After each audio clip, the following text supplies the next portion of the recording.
আসসালামু আলাইকুম এভরিওয়ান, আমি মুতাসির বিন মামুন সাদিদ। আজকে হাজির আমি ফিজিক্স ফার্স্ট পেপারের চ্যাপ্টার 5 কাজ ক্ষমতা শক্তি। এই অধ্যায়টা আমি চেষ্টা করবো পুরোটাই কভার করার।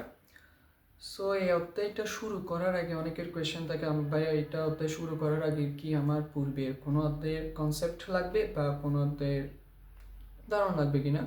আমি বলবো যে নিউটনীয় বলবিদ্যার কথা ভাবলে অতটা লাগবে না। নিউটনীয় বলবিদ্যার হ্যাঁ, ভেক্টর অধ্যায়ে তোমার কয়েকটা টপিক্সের উপর নলেজ লাগতে হবে। যেমন ভেক্টর ক্যালকুলাসে আমরা ইন্টিগ্রেশন অ্যান্ড ডিফারেন্সিয়েশন সম্পর্কে ধারণা পাইছি। ইন্টিগ্রেশন অ্যান্ড ডিফারেন্সিয়েশন লাগবে। ইন্টিগ্রেশন অ্যান্ড ডিফারেন্সিয়েশন যদি তোমার ক্লিয়ার থাকে তাহলে ফিজিক্স ফার্স্ট পেপার বলো বা সেকেন্ড পেপার বলো, কোথাও কোনো অধ্যায়ে তুমি আটকাবে না যেগুলো ইন্টিগ্রেশন রিলেটেড ম্যাথ আসে বা তোমার ডিফারেন্সিয়েশন রিলেটেড ম্যাথ আসে।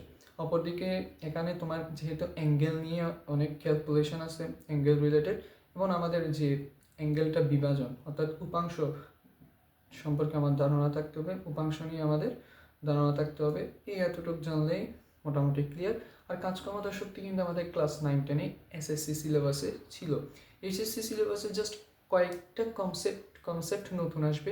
ওই কয়েকটা কনসেপ্ট যদি আমরা ভালোভাবে ক্লিয়ার করতে পারি, এবং 9-10-এর কনসেপ্ট তো আছেই, সো মোটামুটি ইনশাল্লাহ একটা ছোট্ট একটা অধ্যায় আমরা ক্লিয়ার করতে পারবো। ওকে, সো কাজ ক্ষমতা শক্তি এই চ্যাপ্টারটা তিনটা পার্টে বিভক্ত। একটা হলো কাজ, আরেকটা হলো ক্ষমতা, আরেকটা হলো শক্তি। So as a first lecture আমি কাজ দিয়ে শুরু করব, অ্যান্ড এটা তোমার ইন্ট্রোডাকশন ক্লাস। সো অত বেশি লেন্থ করবো না, জাস্ট মোটামুটি একটা কাজ আর বল দিয়ে ধারণা দিব, দ্যাটস ইট। সো আমরা কাজ নিয়ে আলোচনা করি। ওকে, সো কাজ নিয়ে আলোচনা করার আগে আমাদের কাজ সম্পর্কে জানতে হবে, এবং কাজ সম্পর্কে জানার সাহায্যে আমরা বল টপিক্সে ঢুকে যাব। ঠিক আছে, নিউটনীয় বলবিদ্যাতে আমরা বল সম্পর্কে জানছি, কাজ বা ওয়ার্ক।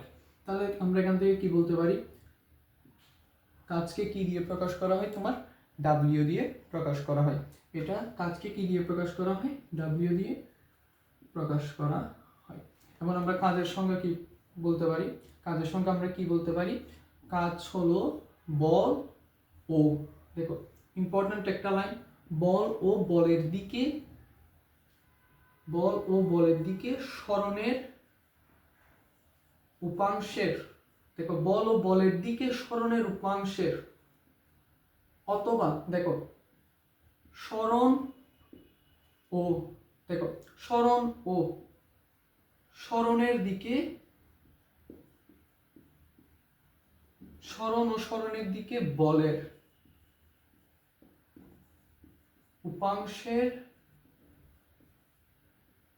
আই হোপ এদিকে লাইট পড়ার কারণে দেখা যাচ্ছে না, সমস্যা নেই। এটা কি লিখছি আমি, বল ও বলের দিকে সরণের উপাংশের অবলিক সরণ ও সরণের দিকে বলের উপাংশের মানের গুণফল। আমি সংজ্ঞাটা এমন ভাবে দিছি যাতে আমাদের ফর্মুলাটাও ক্লিয়ার থাকে। আমি দুইটা লাইন লিখছি, একটা হলো বল ও বলের দিকে সরণের উপাংশ অথবা সরণ ও সরণের দিকে বলের উপাংশের মানের গুণফলকে আমরা কাজ বলি। আমরা দেখো প্রথমে আমরা এখানে বল নিয়ে আসছি না, বল ও বলের দিকে। এই বলটা হলো একটা বাহ্যিক প্রভাব, যে কোনো একটি বস্তুকণার উপর বাহ্যিক প্রভাব। ঠিক আছে, এই বাহ্যিক প্রভাবটাকে আমরা কি দিয়ে ডিনোট করতেছি, বল দিয়ে ডিনোট করতেছি। সো আমরা বলের ইংলিশ কি জানি, ফোর্স। সো বলকে প্রকাশ করা হয় এফ দিয়ে। বলকে কি দিয়ে প্রকাশ করা হয়, এফ দিয়ে, যার একক নিউটন। ঠিক আছে, একক হলো নিউটন। সো ফোর্সের সঙ্গে কি, এটা আমরা যদি সংজ্ঞা দিই, এটা কিন্তু আমরা নিউটনীয় বলবিদ্যায় জেনে আসছি, বাট আমি বলছি নিউটনীয় বলবিদ্যার কনসেপ্ট যদি ক্লিয়ার নাও থাকে বা নিউটনীয় বলবিদ্যা যদি শুরু নাও করো, নো প্রবলেম, তুমি কাজ ক্ষমতা শক্তি পারবা। ঠিক আছে, সংজ্ঞা কি, এমন একটি বাহ্যিক প্রভাব,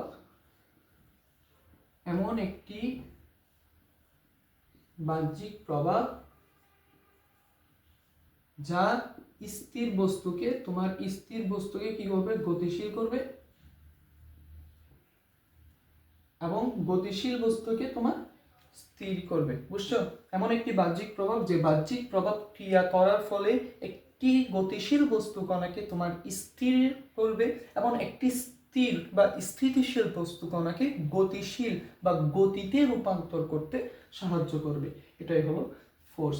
এটার একক আমরা কি জানি ভাইয়া? ফোর্স একক হলো নিউটন, ঠিক আছে? ফোর্সের একক হলো নিউটন, অথবা আমরা বলতে পারি কেজি এমএস ইনভার্স 2। এখান থেকে আমরা ফোর্সের তোমার মাত্রাটাও বের করতে পারতেছি। কেজি মানে তোমার ম্যাস, আর M length, second T inverse 2। এতটুকু আমরা বুঝছি। সো বল নিয়ে যেহেতু আমরা দেখো ভাই কাজ থেকে কিন্তু বলে চলে আসছি, আমরা আবার কাজে ব্যাক করব, কাজ এই টপিকে ব্যাক করব, কিন্তু কাজটা বোঝার আগে তোমার বল সম্পর্কে একটু ধারণা থাকতে হবে। সো আমরা বলকে বেসিক্যালি দুই ভাগে ভাগ করতেছি। একটা হলো তোমার ধ্রুব বল, অপরটি হলো তোমার পরিবর্তনশীল বল। পরিবর্তনশীল বল। আমি একটা মিনিট টাইম দিবা, লেখাগুলো স্পষ্ট বোঝা যাচ্ছে কিনা একটু চেক করি। জি ভাইয়া বোঝা যাচ্ছে? আই হোপ এদিকে বুঝতেছো, লাইক পড়তেছে। হ্যাঁ, এটা আমি উপাংশ লিখছি, স্মরণের উপাংশ। ওকে, সো আমরা দুই ভাগে ভাগ করছি, একটা হলো তোমার ধ্রুব বল, অপরটি হলো তোমার পরিবর্তনশীল বল। ওকে, সো আমরা প্রথমে ধ্রুব বল নিয়ে আলোচনা করব, দেন পরিবর্তনশীল বল নিয়ে আলোচনা করব।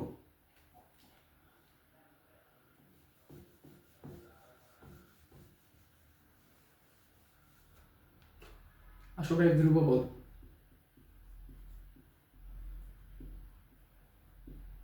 সংজ্ঞাটা লেখার জন্য আমি জায়গায় রাখছি, আগে এক্সাম্পলটা বোঝার চেষ্টা করো। এটি একটা বস্তু কণা, ঠিক আছে? একটা বস্তু, এই বস্তুটার উপর আমি কি করলাম? 5 নিউটন বল প্রয়োগ করলাম, ঠিক আছে? একটা বস্তু, এই একটা মার্কার, এই মার্কার উপর আমি কি করলাম? 5 নিউটন বল প্রয়োগ করলাম। ফলে এই মার্কারটার স্থানটা পরিবর্তন হবে না? অবশ্যই পরিবর্তন হবে। সেই মার্কারটা চলতেছে চলতেছে চলতেছে চলতেছে চলতেছে, সাপোজ 3 মিটার সরণ হলো 5 সেকেন্ডে। এখন 5 সেকেন্ড পর আমি এই বস্তুটার উপর শুরুতে আমি কত কি পরিমাণ বল দিছি? 5 নিউটন বল দিছি। এখন 5 সেকেন্ডে যখন এই বস্তুটা 5 সেকেন্ড হয়েছে, এই বস্তুটা জাস্ট নিজের স্থান পরিবর্তন করছে, 5 সেকেন্ড হয়েছে, আমি চেক করতেছি এই বস্তুটার উপর কি পরিমাণ বল ক্রিয়ারত হচ্ছে, বল কি বাড়ছে কিংবা কমছে। আমি দেখতেছি ভাইয়া বল বাড়েও নাই কমেও নাই, কিন্তু সরণ হচ্ছে বা সময়ের পরিবর্তন হচ্ছে, কিন্তু বলের পরিমাণ বাড়ে নাই। আমি আবার দেখলাম 5 সেকেন্ড থেকে 10 সেকেন্ড হলো, 11 হলো, 12 হলো, সময়ের পরিবর্তন হচ্ছে, কিন্তু এই বস্তু কণার উপর স্টার্টিং এ, শুরুতে, আদিতে আমি যে বল প্রয়োগ করলাম, যে বলটা ক্রিয়া করলাম, এই বলের কোনো পরিবর্তন হয়নি, সময়ের পরিবর্তন হয়েছে। এবং এই বস্তুটা স্মরণ হচ্ছে, কিন্তু এই বস্তুটা স্মরণ হচ্ছে, বাট ওর উপর যে ক্রিয়ারত বল, বলের পরিবর্তন হচ্ছে না। কেমন একটা বিষয় না? অর্থাৎ আমি বলতে পারি না এই 5 নিউটন বলটা কি সময়ের উপর নির্ভর করতেছে? এই 5 নিউটন বলটা, এই 5 নিউটন বলটা সময়ের উপর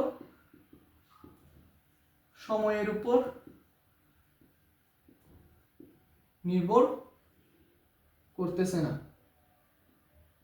এই 5 নিউটন বলটা সময়ের উপর নির্ভর করতেছে না, কারণ সময় পরিবর্তন হচ্ছে। সময় 1 সেকেন্ড, 2 সেকেন্ড, 3 সেকেন্ড হচ্ছে, বাট এই 5 নিউটনই আছে।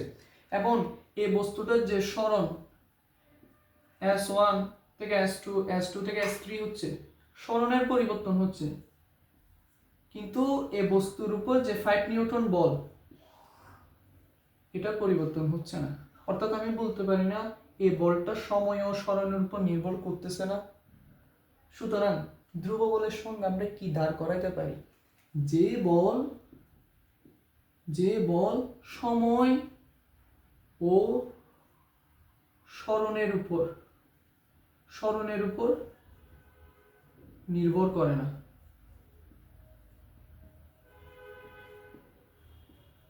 বুঝছো? যে বল সময় ও সরণের উপর নির্ভর করে না, সে বলকে আমরা বলি ধ্রুব বল। এতটুকু বুঝছো? এই ধ্রুব বল নিয়েই আমরা ক্লাস 9-10 ম্যাথগুলো করতাম। সেখানে বলের কোনো পরিবর্তন হতো না। হ্যাঁ, ঘর্ষণ যদি বল থাকে সেটা অন্য বিষয়, ঠিক আছে? আমরা সবসময় একটা জিনিস খেয়াল করবো, ধ্রুব বল যখন আমরা কাউন্ট করার চেষ্টা করবো, তখন দেখবো যে পুরো একটা ইভেন্টে অনলি একটা বলই কার্যরত আছে। একাধিক বল যখন থাকে তখন ওই বলগুলো সামেশন হয়, ফলে যে মেইন যে বস্তুটার উপর তুমি বল প্রয়োগ করতেছো এটা পরিবর্তন হচ্ছে। পরিবর্তন হলে তো সেটা পরিবর্তনশীল বল। যেহেতু এটা ধ্রুব বল, এটার কোনো পরিবর্তন হবে না। এতটুকু বুঝছো? এবার সবাই পরিবর্তনশীল বলে।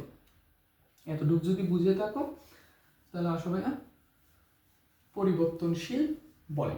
পরিবর্তনশীল বল নাম শুনেই বুঝতে পারতেছো ভাইয়া, বলটার পরিবর্তন হয়, মানের পরিবর্তন হয়। পরিবর্তনশীল বল শুনে বুঝতে পারতেছো ভাইয়া, বলটার নামের পরিবর্তন হয়, বলটার মানের পরিবর্তন হয়, পরিবর্তনশীল বল। এবার আসবে আমি সংজ্ঞাটা, তোমরা তো বুঝতে পারতেছো যে বলটা মানের পরিবর্তন হয় না, এতটুকু লিখলে কি হবে না। আমরা আবার সংজ্ঞা দাঁড় করাবো এক্সাম্পল থেকে। আমরা এই সূত্রটা জানি না, মহাকর্ষ বলের সূত্র capital G m1 m2 divided by r square. এই ফর্মুলাটা কোথা থেকে আসে? নিউটনের মহাকর্ষ সূত্র থেকে। দুইটি বস্তুকণা একে অপরকে নিজের দিকে আকর্ষণ করে, মহাবিশ্বের দুইটি বস্তুকণা একে অপরকে নিজের দিকে আকর্ষণ করে। এই আকর্ষণ বলের মান বরের যে গুণফল আছে, এই বরের গুণফলের সমানুপাতিক, কিন্তু বর্গের দূরত্বের ব্যস্তানুপাতিক। এই বর্গের দূরত্বের ব্যস্তানুপাতিকটা নিয়ে আমরা কি করব, এটা তো জানি আমরা ক্যাপিটাল জি মহাকর্ষ ধ্রুবক 6.673 ব্লা ব্লা, জি মহাকর্ষ ধ্রুবক, এবং m1 এবং m2 যদি মহাবিশ্বের দুইটি বস্তু কণা বর হয়, এই বরটা যদি অপরিবর্তনীয় হয় তাহলে জি m1 m2 ধ্রুবক ধরতেছি আমি। এই জি m1 m2 যদি ধ্রুবক হয় তাহলে আমরা f প্রপোর্শনাল 1/r স্কয়ার, এটা এই সম্পর্কটা আমরা লিখতে পারি না? আমরা কিন্তু মহাবিশ্বের সূত্র থেকে কিন্তু এই সম্পর্কটাই পাই, ঠিক আছে? দুইটা সম্পর্ক পাই।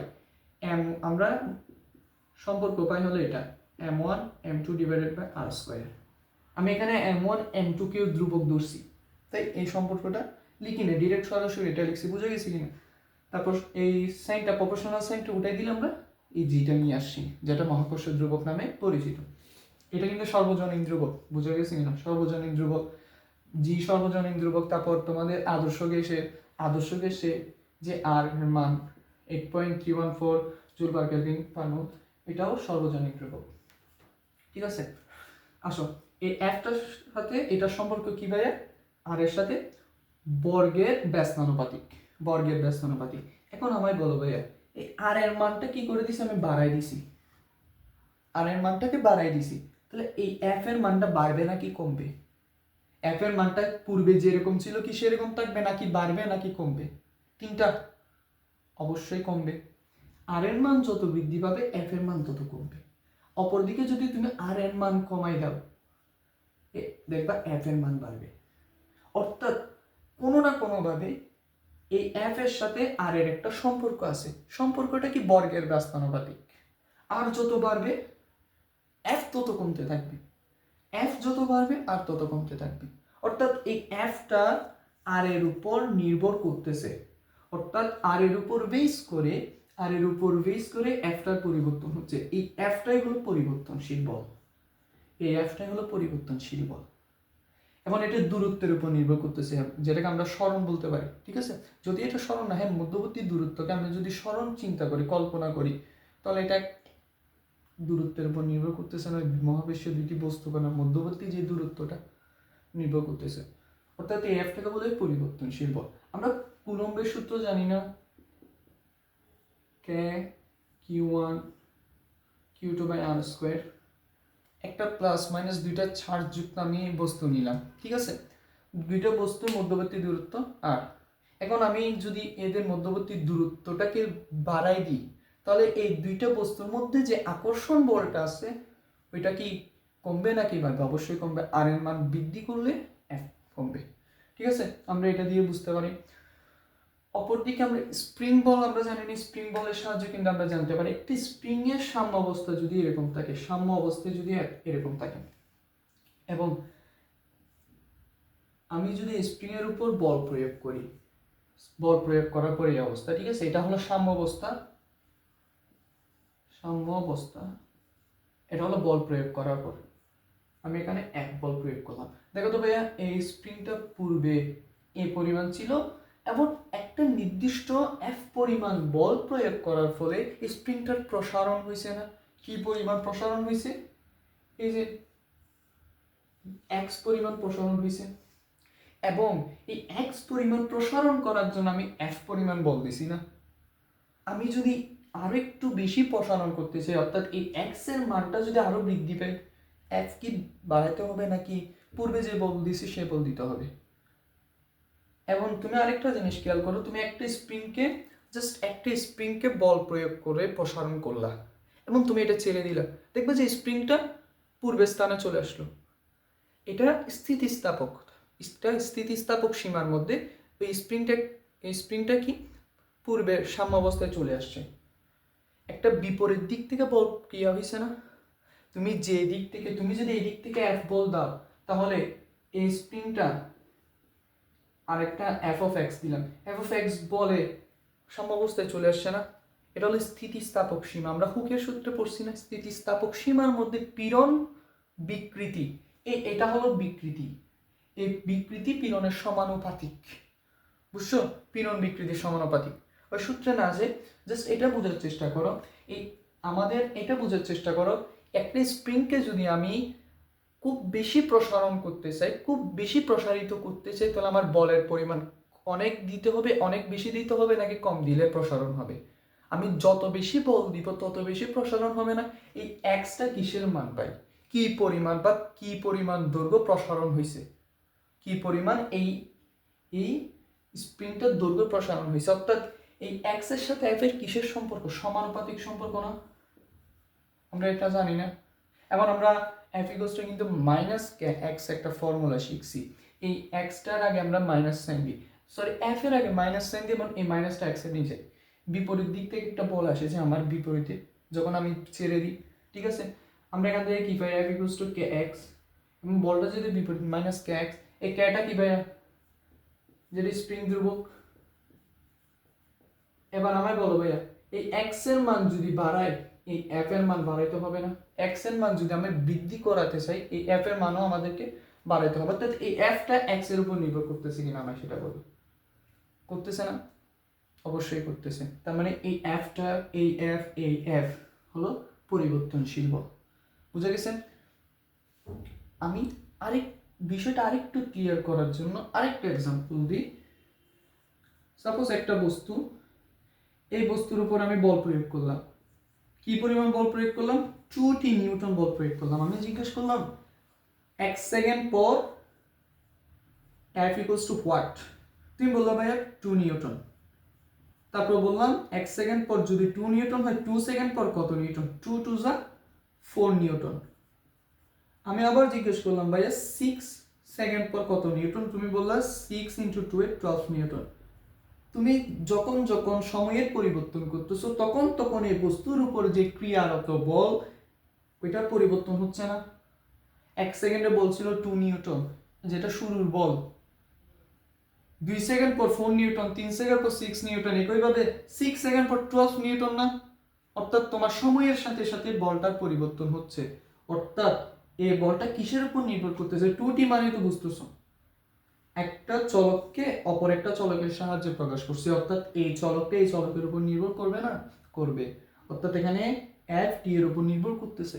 অপরদিকে যদি আমি F equals two 2s Newton দিই, 2s নিউটন যদি বল প্রয়োগ করি, তাহলে এই এফটা এস এর উপর নির্ভর করতেছে। অর্থাৎ আমরা পরিবর্তনশীল বলের সংজ্ঞা লিখতে পারি, যে বল সরণ ও সময়ের উপর নির্ভর করে। যে বল, দেখো যে বল সরণ, সব লাগাতে বোঝা যাচ্ছে? যে বল সরণ ও সময়ের উপর নির্ভর করে, বোঝা যাচ্ছে? আমরা প্রথমে কাজ লিখছি, কাজের সংজ্ঞা কি লিখছি? কাজের সংজ্ঞাটা কিন্তু আমি কিভাবে দিছি? কাজের পরিমাপের সংজ্ঞা থেকে, কাজের পরিমাপ হিসাব করে আমি সংজ্ঞাটা দিয়েছি, ফর্মুলাটাকে ব্রেক করে সংজ্ঞা দিয়েছি, ঠিক আছে? আমরা কাজের সংজ্ঞা কি জানি? কোনো একটি বস্তুর উপর যদি আমি বল প্রয়োগ করি, সেই বস্তুর সরণ হলে আমরা তাকে কাজ বলি। কিন্তু আমাদের ইন্টারে এসে কাজের সংজ্ঞা দিতে হবে এটা। বলের দিকে কোনো একটি বস্তুর উপর যদি বল প্রয়োগ করি, অর্থাৎ ওই বল প্রয়োগের ফলে বস্তুটা যদি বলের দিকে স্মরণ ঘটে, অর্থাৎ বলের দিকে স্মরণ ঘটে, এবং স্মরণের উপাংশটা তোমার থেকে মেইনলি ফোকাস করতে হবে ভাইয়া, স্মরণের উপাংশটা, ঠিক আছে? তোমার থেকে এখানে দিক দেখতে হবে, স্মরণের দিক দেখবে সব সময়, ঠিক আছে? এতটুকু যদি বুঝে থাকি, তাহলে আমরা ভাইয়া ধ্রুব বল দ্বারা কৃতকাজে ঢুকেছে। ধ্রুব বল দ্বারা কৃতকাজে এই টপিকটাতে যখন আমি প্রবেশ করব, ধ্রুব বল দ্বারা কৃতকাজে টপিকটাতে আমি যখন প্রবেশ করব তখন থিটা সম্পর্কে একটা আইডিয়া হবে। ঠিক আছে, ধ্রুব বল দ্বারা কৃতকাজে এই টপিকটাতে ঢুকেছে। আশা করি ভাইয়া পরিবর্তনশীল বল কি, ধ্রুব বল কি, কমপ্লিট ক্লিয়ার। ওকে, আমি ভাই পিছনে দেখতেছিলাম ক্যামেরাতে সব কিছু বোঝা যায় কিনা। মাঝে মধ্যে কি হয়, ক্যামেরা অফ হয়ে যায়।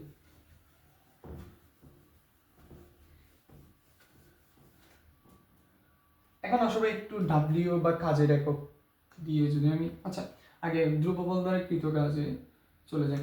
একটা বস্তুর উপর দেখো, একটা বস্তুর উপর আমি বল প্রয়োগ করলাম, এই বস্তুটা সরণ ঘটলো এদিকে, এবং তাদের একটা মধ্যবর্তী কোণ থিটা। তোমাদের কোয়েশ্চেন থাকবে ভাই আমি বল প্রয়োগ করলাম এদিকে, সরণ ঘটবে তো এদিকে, উপরে কেমনে সরণ ঘটে, উপরে কেমনে সরণ ঘটে, এটা হাউস পসিবল। তোমায় আমি একটা উদাহরণ দিই। তোমরা যদি এয়ারপোর্টে যাও একটা জিনিস দেখবা, এটা একটা তুমি দেখো, এটা হলো ট্রলি ব্যাগ একটা,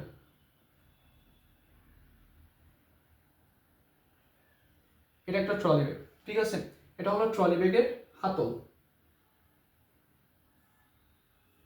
ড্রয়িং আঁকতে পারি না তবে, এটা হলো ভাই ট্রলি ব্যাগের হাতল। এখন দেখো, আমরা যখন এয়ারপোর্টে যাই ট্রলি ব্যাগটা এভাবে পিছনে নিই না, পিছনে দিয়ে পিছন থেকে বল প্রয়োগ করি না, এভাবে পিছনে ধরে সামনে যাই না আমরা। এখন দেখো তুমি যে এই হাতটাকে পিছনে দিয়ে ট্রলি ব্যাগটাকে বল প্রয়োগ করতেছো, এই উপরের দিকে বল প্রয়োগ করতেছো না তুমি ট্রলি ব্যাগকে, আমায় বলো তো ট্রলি ব্যাগটাকে নিচের দিকে বল প্রয়োগ করতেছো? তুমি যখন যাও তখন ট্রলি ব্যাগটাকে তুমি এভাবে পিছনে নাও, এই হাত দিয়ে পিছনে নাও এবং বল প্রয়োগ করো। এই ট্রলি ব্যাগটাকে যখন তুমি উপরের দিকে বল প্রয়োগ করতেছো, তুমি দেখবা ভাইয়া ট্রলি ব্যাগের সরণ তো উপরের দিকে উঠতেছে না, ট্রলি ব্যাগটা কি উপর উঠে যাচ্ছে না, ট্রলি ব্যাগটাকে যখন তুমি উপরের দিকে বল প্রয়োগ করতেছো তখন ট্রলি ব্যাগের সরণ হচ্ছে ভাইয়া এদিকে। এবং দেখো তো ভাইয়া এই এফ ও এস এর একটা মধ্যবর্তী কোণ থিটা আছে না, বুঝছো এবার? অর্থাৎ বল ও সরণের কিন্তু মধ্যবর্তী কোণ থিটা থাকতে পারে, এটা কোনো আশ্চর্য বিষয় না। সব সময় কিন্তু বল যেদিকে ক্রিয়া করি সরণ কিন্তু সেই দিক বরাবর হয় না, অনেক সময় থিটা কোণে অনেক সময় কি থিটা কোণেও সরণ হইতে পারে। আই হোপ তুমি এই এক্সাম্পলটা বুঝছো। আচ্ছা, এখন দেখো ভাই আমরা এখন আমরা শুরুতে একটা এক্সাম্পল দিছিলাম, এই এক্সাম্পলটা মাথায় রাখবা, ঠিক আছে? এখন দেখো আমরা শুরুতে কাজের কিন্তু একটা সংজ্ঞা দিছি, কাজের সংজ্ঞা আমি কি বলছি, দুইটা কথা বলছি মেইনলি, এখানে দুইটা, আমি কেস ওয়ানটা বুঝাচ্ছি, দুইটা কেস বুঝাবো। ফার্স্ট কেসে খেয়াল করো, বল ও বলের দিকে সরণের উপাংশ, ফার্স্ট কেস এটা, বল ও বলের দিকে সরণের উপাংশ, উপাংশের মানের গুণফল হলো কাজ। সো আমরা ডাব্লিউ ইকুয়ালস টু কি লিখতে পারি, বল গুণ বলের দিকে সরণের উপাংশ, ঠিক আছে, বলের দিকে সরণের উপাংশ মানে সরণের উপাংশ, বুঝছো? এখন বল কি এফ, আমরা তো বুঝলাম। এখন বলছে যে ভাই বলের দিকে সরণের উপাংশ, আমরা কিন্তু উপাংশ বিভাজন কিভাবে করে, অর্থাৎ আমরা উপাংশ বিভাজন কিভাবে করে কিন্তু আমরা জানি, লম্ব বিক্ষেপ থেকেও আমরা কিন্তু কনসেপ্টে ক্লিয়ার করতে পারি, বাট উপাংশ বিভাজনটা তুমি মেইনলি ফোকাস করে, এটা অনেক কাজে আসবে, ঠিক আছে? লম্ব বিক্ষেপ মানে ছায়া, ঠিক আছে, দিকে সরণের উপাংশ, সরণের কিন্তু দুইটা উপাংশ থাকবে।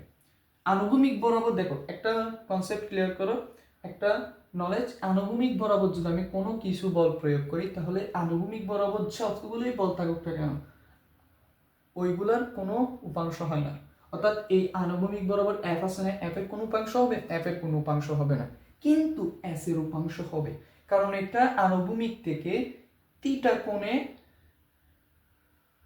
ক্রিয়ারত, থিটা কোণে হয়েছে, ঠিক এভাবে দেখো এটা যদি তুমি এইটা যদি আমি বল প্রয়োগ করি, ঠিক আছে, এটা আনুভূমিক, এটার উপর বল প্রয়োগ করলাম, এটা যদি বল ধরো তাহলে দেখো এই আঙ্গুলটাকে যদি তুমি বল ক্রিয়া করো, বল ধারণা করো, এটা অনুভূমিক বা এটা তোমার ভূপৃষ্ঠ, এই ভূপৃষ্ঠের উপর এক পরিমাণ বল প্রয়োগ করলাম, তাহলে এটার কোনো উপাংশ হতে পারে না। এখন আমি কি করছি, এইদিকে দেখো আনুভূমিক বরাবর যখন আমি বল প্রয়োগ করছি তখন সরণ হয়েছে তোমার ভূমির সাথে এই থিটা কোণে, উপরে, অর্থাৎ এই এস এর উপাংশ হবে। আমরা উপাংশ হয় দুইটা, ঠিক আছে, একটা হরিজন্টাল আর একটা হলো ভার্টিক্যাল, ঠিক আছে। উপাংশ হয় দুইটা, একটা হলো হরিজন্টাল আর একটা হলো ভার্টিক্যাল। এখন আমরা বলি, আমরা জাস্ট তোমাদের যদি উপাংশ ক্লিয়ারও না থাকে তাহলে দুইটা জিনিস মুখস্থ রাখবা। ভূমি বরাবর যে উপাংশটা থাকবে এটা এস না, এই সরণের এই এস এর ভূমি বরাবর, ভূমিটাকে এটা না, ভূমি বরাবর যেই তীর চিহ্নটা দেখতেছো, ভূমি বরাবর যে উপাংশটা থাকবে ওইটা অলওয়েজ এস কস থিটা, ভূমি বাই অতিভুজ এস কস থিটা। এটা লম্ব না, লম্ব বাই অতিভুজ, লম্বের সাথে সবসময় কে থাকে, সাইন থিটা, তাহলে এটা এস সাইন থিটা। এখন আমি কি বলছি ভাইয়া, বল ও বলের দিকে সরণের উপাংশ, এটা হলো এই উপাংশটা হলো বলের দিকে সরণের, বলের দিকে সরণের, বলের দিকে সরণের উপাংশ। এটা দেখো বলও এদিকে ক্রিয়ার হতো, এস কস থিটাও উপাংশটা এদিকে ক্রিয়ার হতো, তাহলে আমরা বলের দিকে সরণের উপাংশ কি, S cos theta. I hope বুঝছি। সো আমরা W equals to S cos theta. এখন এটাকে আমি কি লিখতে পারি জানো, F vector dot S vector. দেখে অবাক হওয়ার কিছু নেই, আমরা ভেক্টরে পড়ছি, আমরা ভেক্টরে কি পড়ছি ভাইয়া, V cos theta equals to A vector dot B vector, এটা কিন্তু আমরা জানি, ঠিক আছে। এটা বুঝছো ভাইয়া, ডাব্লিউর ফর্মুলা নিয়ে আসছি যে এখান থেকে আমরা কি বলতে পারি, এই এফটা হলো তোমার ভেক্টর, এই এফ এবং এস হলো ভেক্টর, ডাব্লিউ স্কেলার, অর্থাৎ ডাব্লিউ কেবলমাত্র মান হয়, কোনো দিক নাই, কাজের কোনো দিক নাই। অনেকে ভুলে বলে ফেলে যে আমি ভাই এই দিকে কাজ করছি, এরকম হয়।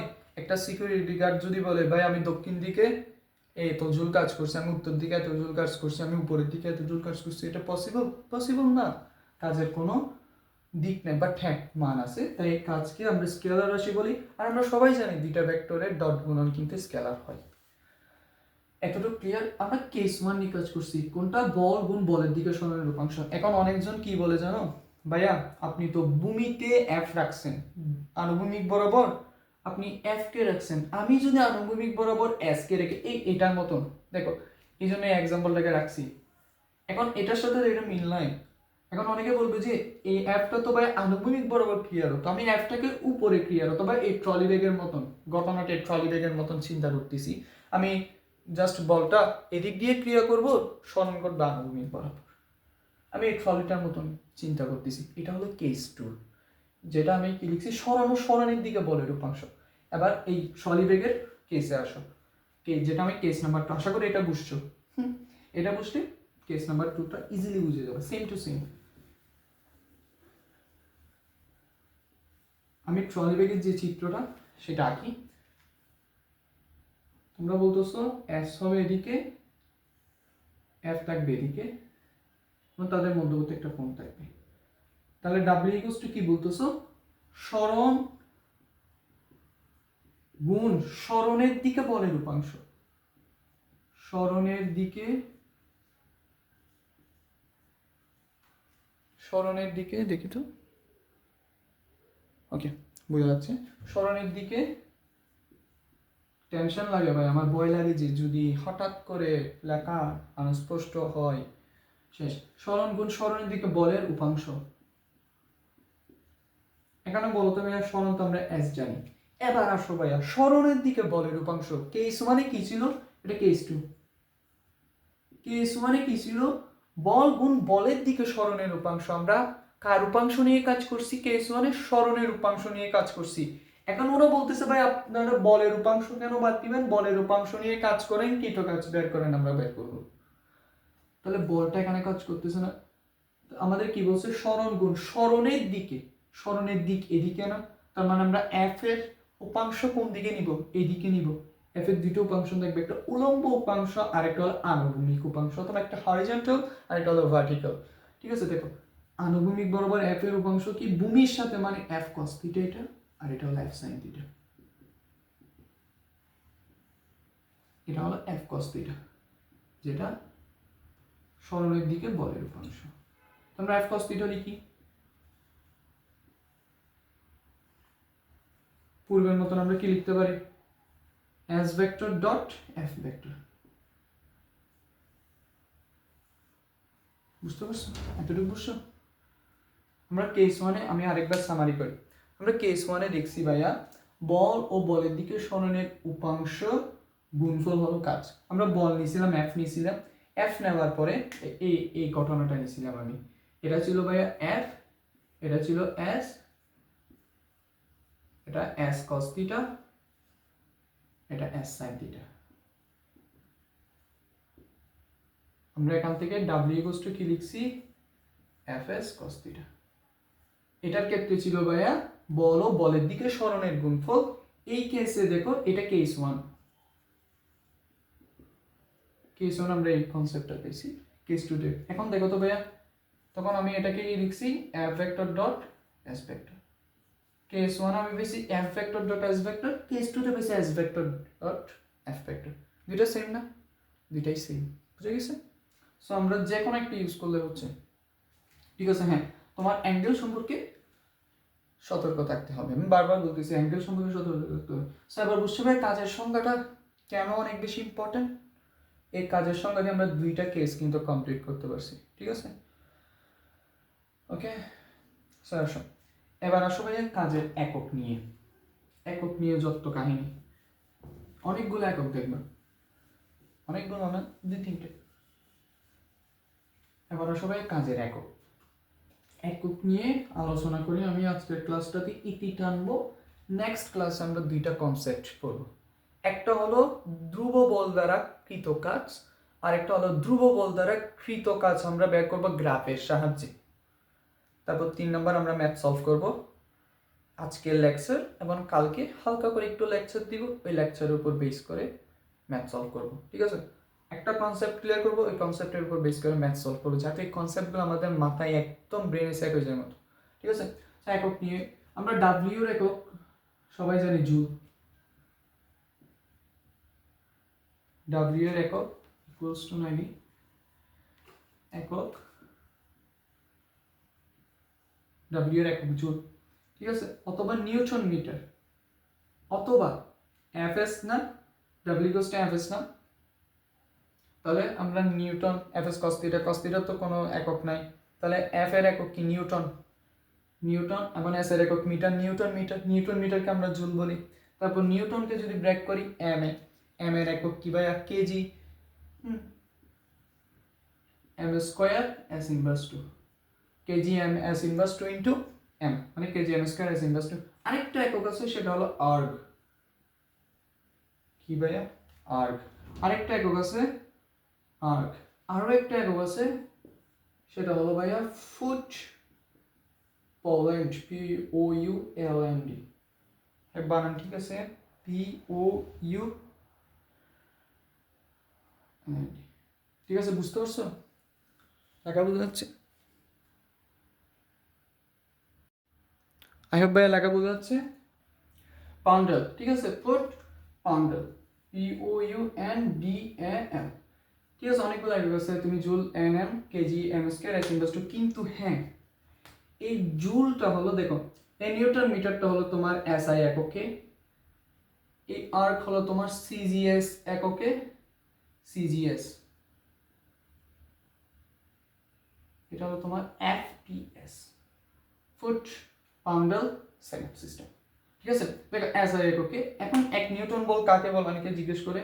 কোন একটি বস্তুর উপর যদি তুমি 1 নিউটন বল, দেখো কোন একটি বস্তুর উপর 1 জুল কাকে বলে জিজ্ঞেস করতে পারে। কোন একটি বস্তুর উপর যদি তুমি 1 নিউটন বল ক্রিয়া করো, কোন একটি বস্তু কণার উপর যদি তুমি 1 নিউটন বল প্রয়োগ করো, দুইভাবে বলতেছি, ফলে ওই বস্তুটা যদি 1 মিটার সরণ ঘটে, তবে সে বস্তুর কাজ বা কর্মকে বলি আমরা 1 জুল। বুঝে গেছে? অপরদিকে জিজ্ঞেস করে 1 আর্ক কাকে বলে। দেখো ভালোভাবে খেয়াল করো, 1 আর্ক এর ক্ষেত্রে কোন একটি বস্তুর উপর 1 ডাইন, ডাইনাসন না ডাইন, ডাইনকে কিভাবে প্রকাশ করে, DYN দিয়ে। 1 ডাইন মানে কত জানো? 10⁵ নিউটন। কোনো একটা বস্তুর উপর 1 ডাইন বল প্রয়োগ করার ফলে 1 মিটার না 1 সেন্টিমিটার যদি সরণ হয়, ঠিক আছে, ডাইন সেন্টিমিটার, ঠিক আছে, ডাইন সেন্টিমিটার, যেটাকে আমরা কি বলে আর্গ, এটার উচ্চারণ হলো ভাইয়া আর্গ। কোন একটি বস্তুর উপর 1 ডাইন বল প্রয়োগ করার ফলে সে বস্তুর সরণ যদি 1 সেন্টিমিটার হয় তখন তাকে বলে আমরা 1 আর্গ। অপরদিকে আমাদের জিজ্ঞেস করতে পারে এই ফুট পাউন্ডালকে আমরা এফটিও দিয়ে লিখে, এই ফুটটাকে এফটি দিয়ে লিখে, ঠিক আছে, POUNDAL এভাবে লিখে, এই ফুটটাকে জাস্ট এফটি লিখে, পাউন্ডালই রেখে। সো এফপিএস মানে তোমার foot pound second, foot poundal সেকেন্ডে, এফপিএস এটা সিজিএস, ঠিক আছে। তোমার যদি কোয়েশ্চেন করে সিজিএস কাজের, সিজিএস এককে পরম, দেখো সিজিএস পদ্ধতিতে কাজের পরম একক যদি জিজ্ঞেস করে তাহলে আর্গ, ঠিক আছে, এটা ইম্পর্টেন্ট, ঠিক আছে, এটা জাস্ট জেনে রাখো। 1 ডাইন, কোন একটি বস্তুর উপর 1 ডাইন বল প্রয়োগ করার ফলে বস্তুর সরণ যদি 1 সেন্টিমিটার হয় তখন তাকে 1 আর্গ বলে। অপরদিকে এটার ক্ষেত্রে 1 ফুট পাউন্ডাল যদি জিজ্ঞেস করে তোমায়, জাস্ট জেনে রাখো, এটা শেখার দরকার নেই।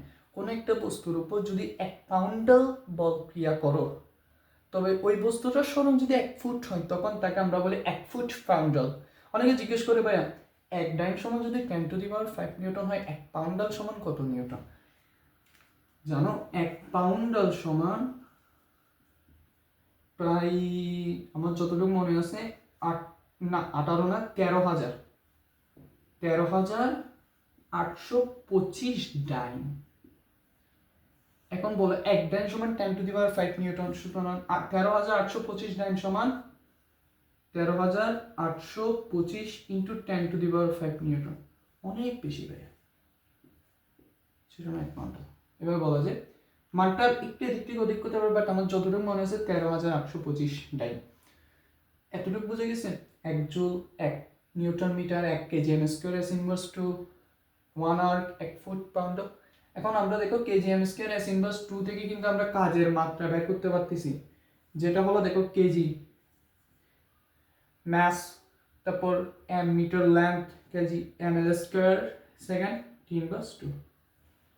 আরেকটা আর কতগুলো ইনফরমেশন দিয়ে দেখো, তবে কোয়েশ্চেন করতে পারে কখন কাজের মান সর্বাধিক, ঠিক আছে। কাজের মান সর্বাধিক আমরা W কি জানি, Fs cos θ। এখন কাজের মান সর্বাধিক এটা কিসের উপর নির্ভর করে? cos θ এর উপর নির্ভর করে। তাহলে cos θ এর মান কখন সর্বোচ্চ? cos θ আমরা জানি -1 থেকে বড় 1 থেকে ছোট, অর্থাৎ 1 এ cos θ মান সর্বোচ্চ। সো cos θ যদি 1 হয়, cos θ যদি 1 হয়, θ কত ডিগ্রি? 0 ডিগ্রি। তাহলে θ এর মান যখন 0 ডিগ্রি হয় তখন আমরা বলতে পারি কাজের মান সর্বোচ্চ। θ 0 ডিগ্রি হলে F সর্বোচ্চ। অথবা দেখো একটা বস্তুর উপর আমি বল প্রয়োগ করলাম, এমন ওই বস্তুটার সরণাবর্ত ঠিক, দেখো এই বস্তুটার সরণাবর্ত ঠিক বলের দিকে, তাহলে এই S এবং F এর মধ্যবর্তী θ হলো 0 ডিগ্রি, তখন কাজের মান সর্বোচ্চ। এটা মাথায় রাখবা, এই S টা কিন্তু বলের দিকে সরণ, ঠিক আছে, একদম বলের দিকে সরণ।